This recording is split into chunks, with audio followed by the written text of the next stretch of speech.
Hello friends, स्वागत है आपका हमारे YouTube channel study with Lokendra में। आज है 19 जून 2020 और आज इससे रिलेटेड जो भी करंट अफेयर है उसके सभी क्वेश्चन मैं आपसे डिस्कस करूंगा फ्रेंड्स। और उनसे रिलेटेड इम्पोर्टेंट फैक्ट भी मैं आपसे डिस्कस करूंगा। इसलिए आप इस वीडियो को पूरा ध्यान से देखिए और वीडियो कहीं भी स्किप मत कीजिए। लास्ट में मैं आपसे एक क्वेश्चन का आंसर भी पूछूंगा, उसका आंसर आपको कमेंट बॉक्स में कमेंट करना है। चलिए दोस्तों, चलते हैं अपने पहले क्वेश्चन की ओर। फर्स्ट क्वेश्चन है अपना, सस्टेनेबल गैस्ट्रोनोमी डे कब मनाया जाता है? सस्टेनेबल गैस्ट्रोनोमी डे कब मनाया जाता है? तो इसका सही आंसर है दोस्तों 18 जून। कौन सा कौन सा सही आंसर है दोस्तों इसका? इसका सही आंसर है 18 जून। 18 जून को मनाया जाता है दोस्तों। और ये मनाया क्यों जाता है? यह दिन गैस्ट्रोनोमी के प्रकृति से संबंधित सांस्कृतिक अभिव्यक्ति सहित दुनिया की सांस्कृतिक विविधता के रूप में स्वीकार करने के लिए मनाते हैं। दोस्तों, इसे मनाता कौन है? इसे मनाता है यूनाइटेड नेशन। कौन मनाता है? United nation. अब यूनाइटेड नेशन ने इसे 2016 में शुरू किया था। अब बात है यूनाइटेड नेशन की, तो यूनाइटेड नेशन डे कब मनाया जाता है? यूनाइटेड नेशन डे मनाया जाता है 24 अक्टूबर को। क्यों मनाया जाता है? क्योंकि यूनाइटेड नेशन की स्थापना हुई थी 24 अक्टूबर 1945 की। इस क्वेश्चन से दोस्तों हमको इतनी जानकारी मिलती है। चलते हैं अपने अगले क्वेश्चन की ओर दोस्तों। ये है सस्टेनेबल गैस्ट्रोनॉमी डे का सिंबल दोस्तों, देख लीजिए आप। ये है अपना दूसरा क्वेश्चन। अभी भारत कितने वर्ष के लिए यूनाइटेड नेशन का अस्थायी सदस्य बना है? अभी भारत कितने वर्ष के लिए यूनाइटेड नेशन का अस्थायी सदस्य बना है? इसका सही आंसर है दोस्तों 2 वर्ष। भारत 2 वर्ष के लिए अभी यूनाइटेड नेशन का अस्थायी सदस्य बना है। अब बात है दोस्तों यूनाइटेड नेशन की, तो यूनाइटेड नेशन की स्थापना कब हुई थी? इसकी स्थापना हुई थी 24 अक्टूबर 1945 की। और यूनाइटेड नेशन डे तो 24 अक्टूबर को मनाया जाता है। और इससे एक इम्पोर्टेंट क्वेश्चन ये बनता है कि यूनाइटेड नेशन में भारत का स्थायी प्रतिनिधि कौन है? तो यूनाइटेड नेशन में भारत का स्थायी प्रतिनिधि है टी एस तिरुमूर्ति। कौन दोस्तों? T S Tirumurti. और भारत अभी 193 में से 184 मत प्राप्त करके यूनाइटेड नेशन का 2 वर्ष के लिए अस्थायी सदस्य बन गया है। इस क्वेश्चन से दोस्तों इतनी जानकारी मिलती है। चलते हैं अपने अगले क्वेश्चन की ओर। किस राज्य के पूर्व मंत्री अच्युत गांवकर का निधन हुआ है? किस राज्य के पूर्व मंत्री अच्युत गांवकर का निधन हुआ है? इसका सही आंसर है दोस्तों गोवा। गोवा के पूर्व मंत्री थे ये अच्युत गांवकर, और अभी इनका निधन हुआ है कोविड-19 के कारण। और ये दोस्तों गोवा दमनदीव विधानसभा में निर्वाचन क्षेत्र का प्रतिनिधित्व करते थे। अब बात है गोवा की, तो दोस्तों गोवा की राजधानी क्या है? गोवा की राजधानी है पणजी। दोस्तों भारत के मैप में ये देखिए, यहाँ पर पड़ता है गोवा। यहाँ पर इस रीजन में पड़ता है गोवा। और गोवा की राजधानी है पणजी। गोवा के इस समय वर्तमान मुख्यमंत्री कौन है? प्रमोद सावंत। गोवा के राज्यपाल कौन है? सत्यपाल मलिक। अब गोवा से एक क्वेश्चन बनता है दोस्तों, गोवा स्थापना दिवस कब मनाया जाता है? तो गोवा स्थापना दिवस मनाया जाता है 30 मई को। और इसी से एक रिलेटेड क्वेश्चन बनता है, गोवा मुक्ति दिवस कब मनाया जाता है? Goa liberation day. तो ये मनाया जाता है 19 दिसंबर को। 19 दिसंबर 1961 में गोवा पुर्तगाल से आज़ाद हुआ था, इसलिए 19 दिसंबर को गोवा मुक्ति दिवस मनाते हैं। चलते हैं दोस्तों अगले क्वेश्चन की ओर अपने। बीसीसीआई लोकपाल जस्टिस डी के जैन का कार्यकाल कितने वर्ष के लिए बढ़ाया गया है? बीसीसीआई लोक बीसीसीआई लोकपाल जस्टिस डी के जैन का कार्यकाल दोस्तों 1 वर्ष के लिए गया है। कितने वर्ष के लिए दोस्तों? 1 वर्ष के लिए बढ़ाया गया है। यह सुप्रीम कोर्ट के पूर्व न्यायाधीश थे दोस्तों। अब बात है बीसीसीआई की, तो बीसीसीआई का फुल फॉर्म होता है board of control for cricket in India. क्या दोस्तों? Board of control for cricket in India. BCCI का हेडक्वार्टर कहाँ है? बीसीसीआई का हेडक्वार्टर है मुंबई में। इसके अध्यक्ष कौन है? इसके वर्तमान अध्यक्ष हैं सौरव गांगुली। इस क्वेश्चन से दोस्तों इतनी जानकारी मिलती है। चलते हैं अपने अगले क्वेश्चन की ओर। एपीसी ने युवा पैरा गेम्स 2021 के चौथे संस्करण का आयोजन कहाँ किया है? युवा एपीसी ने एशियाई युवा पैरा गेम्स 2021 के चौथे संस्करण का आयोजन कहाँ किया है? तो इसका आयोजन दोस्तों बहरीन में किया गया है। इसका पहला आंसर सही है, बहरीन में इसका आयोजन किया गया है। अब बात है बहरीन की। दोस्तों इसमें एक टर्म आपको और याद रखना है, ये एपीसी, एपीसी का मतलब होता है एशियन पैरा ओलंपिक कमेटी। क्या दोस्तों? Asian para Olympic committee.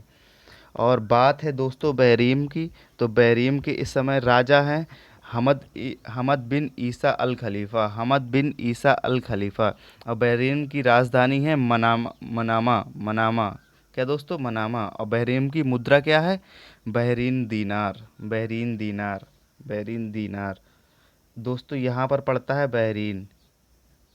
ये और इस बहरीन पैरालंपिक समिति के अध्यक्ष कौन है? बहरीन पैरालंपिक समिति के अध्यक्ष हैं शेख मोहम्मद बिन दुअन अल खलीफा, शेख मोहम्मद बिन दुअन अल खलीफा। चलते हैं दोस्तों अगले क्वेश्चन की ओर। AIIB ने भारत में कोविड-19 प्रतिक्रिया के लिए कितने मिलियन डॉलर के ऋण को मंजूरी दी है? AIIB ने भारत में कोविड-19 प्रतिक्रिया के लिए कितने मिलियन डॉलर के ऋण की मंजूरी दी है? तो इसका सही आंसर दोस्तों 750 बिलियन ऋण की मंजूरी दी है अभी AIIB ने। किसने दोस्तों दी है? AIIB ने। अब बात है AIIB की, तो AIIB की फुल फॉर्म क्या होती है? Asian infrastructure investment bank. क्या दोस्तों? Asian infrastructure investment bank, Asian infrastructure investment bank. ये ऋण जो दिया गया है ये गरीब व कमज़ोर वर्ग को कोविड-19 के खिलाफ लड़ाई के लिए दिया गया है दोस्तों। अब बात है AIIB की, तो इसका हेडक्वार्टर है बीजिंग में और इसके वर्तमान अध्यक्ष हैं जिन लूकन। कौन? जिन लूकन लीकुन। चलते हैं दोस्तों अपने अगले क्वेश्चन की ओर। दिव्यांगजनों के लिए समग्र CRC का उद्घाटन कहाँ हुआ है? दिव्यांगजनों के लिए समग्र CRC का उद्घाटन कहाँ किया गया है? तो ये दोस्तों झारखंड के रांची में इसका उद्घाटन किया गया है। ये दिव्यांगजनों के लिए है दोस्तों। ये इसमें क्या होगा दोस्तों? इसमें छह राज्यों इसमें दोस्तों,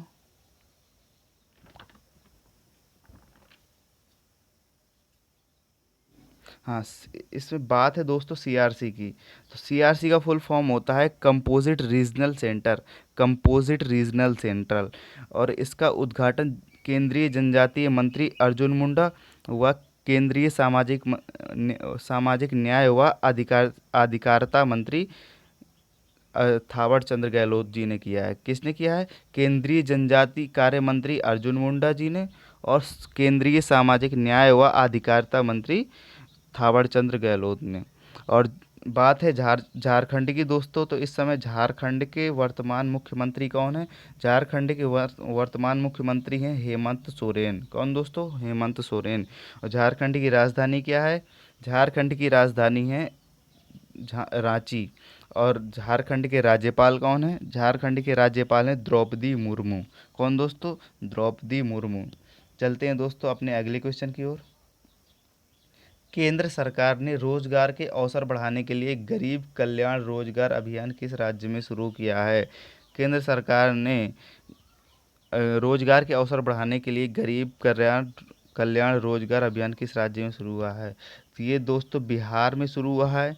यह दोस्तों बिहार के खगड़िया ज़िले में शुरू हुआ है। कहाँ पे दोस्तों? बिहार के खगड़िया ज़िले में। और इसके तहत क्या होगा कि इस अभियान के तहत 6 राज्यों के 116 जिलों को कॉमन सर्विस सेंटर व कृषि विज्ञान केंद्रों के तहत जोड़ा जाएगा। कॉमन सर्विस सेंटर व कृषि विज्ञान केंद्रों के तहत जोड़ा जाएगा। और ये 6 राज्य कौन कौन से हैं दोस्तों?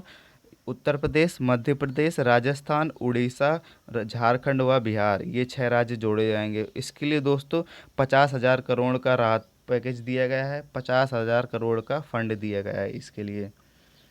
चलते हैं दोस्तों अगले क्वेश्चन की ओर। WEF 2020 टेक्नोलॉजी पायनियर्स में सूची में कौन दो भारतीय कंपनियां शामिल हुई हैं? तो इसका सही आंसर दोस्तों उपर्युक्त दोनों, स्टील एप्स और जेस्ट मनी, ये दोनों कंपनियां अभी शामिल हुई हैं। और अब ये बात है इसकी WEF की, तो WEF का फुल फॉर्म क्या होता है? WEF का फुल फॉर्म होता है दोस्तों वर्ल्ड इकोनॉमिक फोरम। क्या दोस्तों? World economic forum. World economic forum. अब बात ही ये जेस्ट मनी कंपनी और Stellapps. ZestMoney artificial intelligence आधारित डिजिटल भारतीय लैंडिंग कंपनी है। और स्टील एप्स भारत के data led internet of things आधारित स्टार्टअप कंपनी है। दोस्तों इनके बारे में भी आपको जानकारी हो गई। चलते हैं दोस्तों अगले क्वेश्चन की ओर। ये है वर्ल्ड इकोनॉमिक फोरम का सिंबल दोस्तों। अगला क्वेश्चन है एडीबी ने भारतीय अर्थव्यवस्था के वित्तीय वर्ष 2021 में कितने प्रतिशत संकुचन रहने का अनुमान लगाया है? तो एडीबी ने अभी दोस्तों 4% संकुचन रहने का अनुमान लगाया है। कितने प्रतिशत? 4%। अब बात है दोस्तों एडीपी की, तो एडीपी का फुल फॉर्म क्या होता है? Asian development bank. क्या दोस्तों? Asian development bank. एडीबी की अध्यक्ष कौन है? एडीपी की अध्यक्ष है मसासुस अस्कवा। क्या दोस्तों? मसासुस अस्कवा। इस क्वेश्चन से इतनी जानकारी मिलती है दोस्तों। अब चलते हैं अपने अगले क्वेश्चन की ओर। HDFC अर्गो ने pay as you fly insurance launch करने के लिए किसके साथ साझेदारी की है? अभी HDFC अर्गो ने दोस्तों टर्पोगो लिमिटेड के साथ साझेदारी की है। किसके साथ दोस्तों? टर्पोगो लिमिटेड के साथ साझेदारी की है। अभी टर्पोगो लिमिटेड कहाँ की कंपनी है? ये दोस्तों यूके की कंपनी है। और ये HDFC अर्गो क्या है? HDFC अर्गो जनरल इंश्योरेंस की कंपनी है। और इसके वर्तमान MD और CEO हैं रितेश कुमार, और इसका मुख्यालय मुंबई में है। इस क्वेश्चन से दोस्तों इतनी जानकारी मिलती है। ये है HDFC अर्गो जनरल इंश्योरेंस, और इसके MD एंड CEO तो रितेश कुमार जी हैं। चलते हैं दोस्तों अगले क्वेश्चन की ओर। विवेंदी ने माई अर्थ कॉन्सर्ट फॉर किड्स के लिए किसके साथ हाथ मिलाया है? तो विवेंदी ने माई अर्थ कॉन्सर्ट फॉर किड्स के लिए अभी रिकी केज के साथ हाथ मिलाया है। रिकी केज। अब ये रिकी केज कौन है दोस्तों? रिकी केज एक भारतीय अमेरिकी संगीतकार हैं, और ये संगीत निर्माता भी हैं। इस क्वेश्चन से इतनी जानकारी मिलती है दोस्तों। ये है आपका आंसर करने के लिए क्वेश्चन। आप अभी मनरेगा के तहत सबसे ज़्यादा रोजगार देने वाला राज्य बना है। इसके 4 ऑप्शन है दोस्तों: उत्तर प्रदेश, मध्य प्रदेश, गुजरात, और इनमें से कोई नहीं। तो आप दोस्तों इनमें से एक आंसर आपको कमेंट करना है। और इससे क्या होगा दोस्तों? कमेंट करेंगे तो आपको कभी नहीं भूलती हैं वो चीज़ें, मतलब काफ़ी समय के लिए याद हो जाती हैं। तो आपको कमेंट ज़रूर करना है दोस्तों। दोस्तों हमारा चैनल है स्टडी विथ लोकेंद्रा। अगर आपको हमारी वीडियो अच्छी लगती हैं तो प्लीज़ लाइक करिए दोस्तों, और हमारे चैनल को सब्सक्राइब करिए। आपके लाइक करने से दोस्तों हमें मोटिवेशन मिलता है। और हमारे चैनल को सब्सक्राइब कर दीजिए। आपका वीडियो देखने के लिए बहुत बहुत धन्यवाद सर। Thank you friends.